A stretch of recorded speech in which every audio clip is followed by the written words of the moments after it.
మార్కాపురం జిల్లా గిద్దలూరు మండల ప్రజా పరిషత్ కార్యాలయంలో స్వచ్ఛాంధ్ర కార్పొరేషన్ ఆధ్వర్యంలో ట్రైసైకిళ్లు డిస్ట్రిబ్యూషన్లు పంపిణీ చేశారు।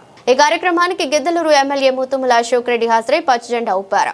ఈ సందర్భంగా మాట్లాడుతూ పరిశుభ్రత ప్రతి ఒక్కరి బాధ్యతని, స్వచ్ఛాంధ్ర లక్ష్య సాధనలో ప్రజల భాగస్వామ్యం అత్యంత ముఖ్యమని అన్నారు। గ్రీన్ అంబాసిడర్లుగా పనిచేస్తున్న సిబ్బంది ప్రతి ఒక్కరూ తమ నిర్దేశించిన విధంగా సుమారు 250 గృహాల నుండి చెత్త సేకరించి ప్రాంతాలకు పరిశుభ్రంగా ఉంచడంలో కీలక పాత్ర పోషించాలని అభినందించారు। కార్యక్రమాలకు సహకరించాలని పిలుపునిచ్చారు।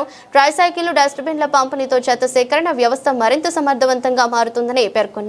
కార్యక్రమంలో అధికారులు, ప్రజా ప్రతినిధులు, స్థానిక నాయకులు, పారిశుద్ధ్య సిబ్బంది మరియు ప్రజలు పాల్గొన్నారు।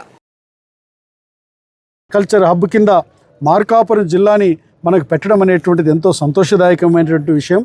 దాని యొక్క హార్టికల్చర్ హబ్లో మార్కాపురం జిల్లాను పెట్టడం ద్వారా ఈ ప్రాంతంలో హార్టికల్చర్ క్రాప్స్ని ఇంప్రూవ్ చేయడమే కాకుండా గ్రామాలలో కాదు, పొలాలకు పోయేటువంటి రహదారులే కాదు, రోడ్లే కాదు, ఎన్నో రకాలుగా మనకు కొన్ని వేల కోట్ల రూపాయలు ఈ యొక్క హార్టికల్చర్ హబ్ ద్వారా మన ప్రాంతాలని అభివృద్ధి చేసుకునేటువంటి వీలు ఉంటుంది। ఇదే కాకుండా బీసీ వర్గాలకు ఇచ్చినటువంటి బడ్జెట్లో కూడా 20,000 కోట్ల రూపాయలు ఇచ్చారు। బీసీ వర్గాలకు ఇచ్చిన బడ్జెట్లో 50,000 కోట్లు ఇచ్చారు।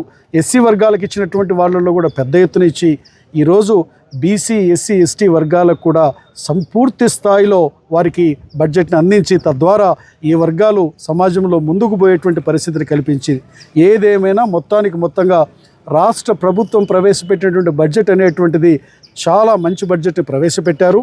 ఇదే కాకుండా ఇటువంటి కార్యక్రమాల ద్వారా ఇప్పుడు ఏదైతే ట్రైసైకిళ్ళ పంపిణీ కార్యక్రమాలు కానివ్వండి, వీటినే కాకుండా ఈరోజు సంక్షేమానికి కూడా బడ్జెట్లో పెద్ద ఎత్తున నిధులను పెట్టారు, అభివృద్ధికి కూడా పెట్టారు। ఏది ఏమైనా కూడా నేను ఒకటే చెప్తున్నాను, ఎన్డీఏ కూటమి ప్రభుత్వంలో అన్ని వర్గాలకు మేలు జరుగుతుందని తెలియజేస్తూ మీ దగ్గర సెలవు తీసుకుంటున్నాను నేను।